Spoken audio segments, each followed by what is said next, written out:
So to get the ball rolling, and again, 25 minutes in, and we just get the ball rolling.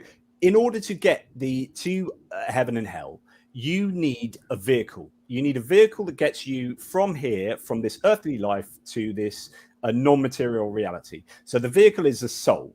But the problem for the soul is that no one can really tell you what the soul is and what the soul does.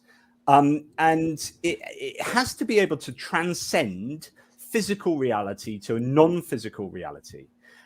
And that's really quite difficult. But it also has to be able to be causally connected to our moral actions.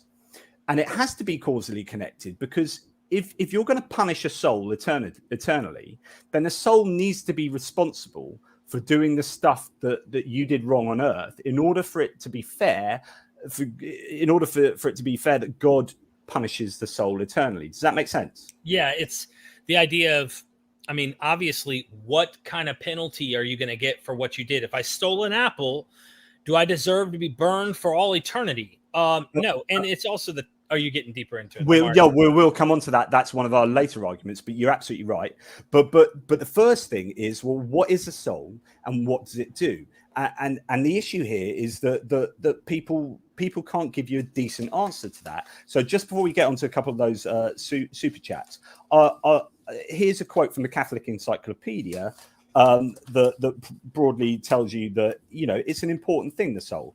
And so the question of the reality of the soul and its distinction from the body is among the most important problems of philosophy, for with it is bound up the doctrine of a future life. Various theories as to the nature of the soul have claimed to be reconcilable with the tenet of immortality, but it is a sure instinct that leads us to suspect every attack on the sustainability of spirituality of the soul as an assault on the belief in existence after death. In other words, if you're going to attack the soul, you're going to attack the afterlife. And if you're going to attack the soul, you're going to attack heaven and hell. Yeah, absolutely right. So that's why it's such an important thing, the soul. However, no one can tell us what it is. And here's Richard Swinburne, Christian philosopher Richard Swinburne, in The Evolution of the Soul, a book he wrote. And he says, it is a frequent criticism of substance dualism, which is the idea that you've got mental stuff and physical stuff. So substance dualists believe that there are two substances and that they can somehow, you know, cooperate. It is a frequent criticism of substance dualism that dualists cannot say what souls are. Damn right. Souls are immaterial subjects of mental properties. They have sensations and thoughts, desires and beliefs, and perform intentional actions. Souls are the essential parts of human beings, right? This is absolute, like, mere assertion, right? He's saying what souls are without giving any indication of how souls can be those things and do those things. And we'll just have a little discussion in a minute of how problematic that really is. So yeah, it gets back to that. If you attack the soul, you are attacking the afterlife. You are attacking the idea of, hey, I'm getting justice post-mortem, or they're getting punished, right, for the bad things that they've done. And it's like that cognitive dissonance that you said in when you said, hey, if you show them the earth is older than 7,000 years old, but it connects to their doctrine of soul and hell, they're going to reject science, even observable facts, for beliefs. And the other problem is, if you believe in libertarian free will, and that's a problem, I don't believe in that. I think it's a broken philosophical ideal.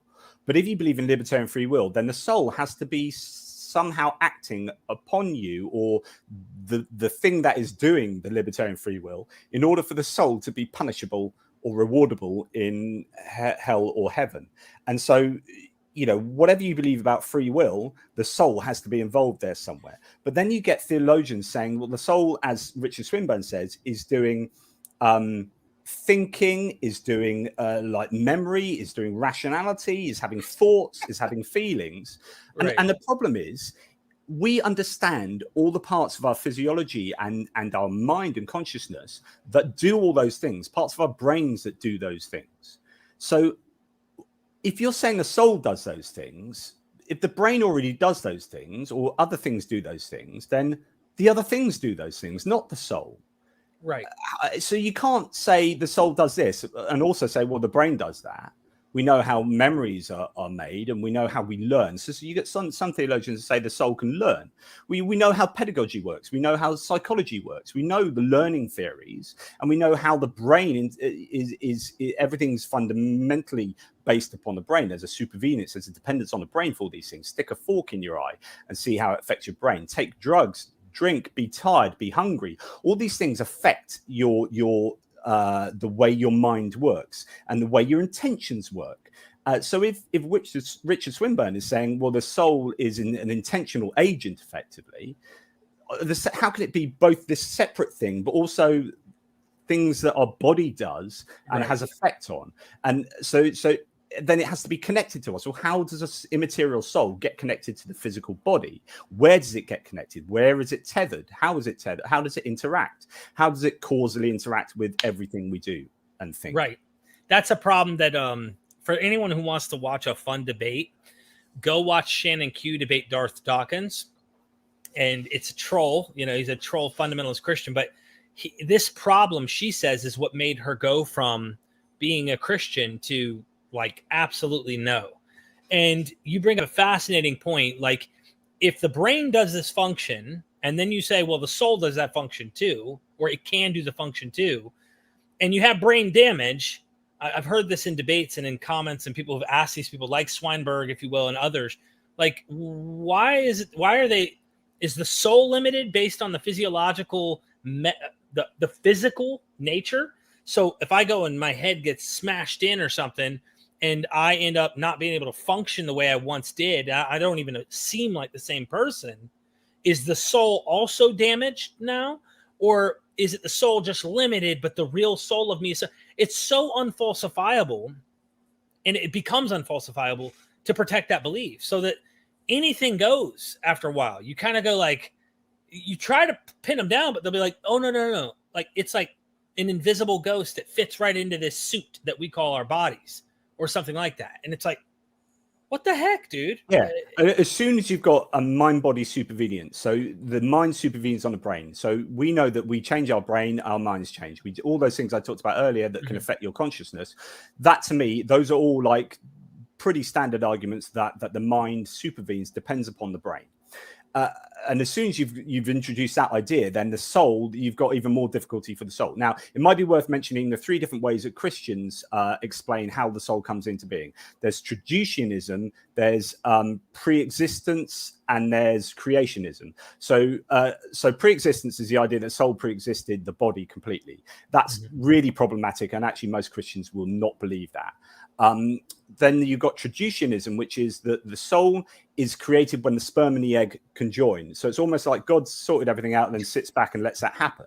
Now, that's quite interesting because it's an acceptance that there is a physical development of the soul, or something physical going on that allows the soul to develop. Then you've got creationism, which is when the sperm and egg conjoin at conception, there is just ex nihilo a creation of a soul, which then has its problems because it's not connected to the body. And actually, how is your soul connected to you? So those are the ideas, but they're all really, really deeply problematic, because the whole idea of a soul is deeply problematic. And like you said earlier, is it just reflecting what all these things are already going on? Or if it's only reflecting, then it's not actually doing this, which means how can it be punished in hell? And then all these kind of really problematic ideas. Yeah, it gets lost into consciousness and things like that. The modern debates that people don't want to call it soul, but it kind of fits into this. It's a pre-existent consciousness produced material. And it's like the material we have as humans, that was consciousness that preceded that. And to me, it almost seems like the soul is a reflection of the experience and the mind, because we can kind of think and project or compartmentalize things in our brain that make us think that there's something more going on. And it's almost like they're projecting their experience and their thoughts, and they think that's this thing that we would call our soul or whatever.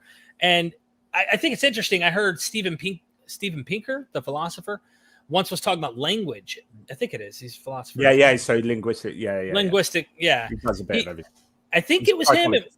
It might have been someone else who said, you kind of wonder if the first time man spoke language, if they heard that that voice when language came on the scene and started wondering if that voice was its angel, its guardian, its God, it's whatever it could be, and not knowing it's itself, us speaking in our own head. And like we've learned to kind of like gradually get away from being superstitious about voices in our head or thinking that way. We now think, okay, that might be schizophrenia or whatever. People still think it's demons. People still think there's other things other than your soul that are doing those things. Anyway, I just wanted to bring that up because that's why I'm into the science and trying to understand, like, what is the natural explanation?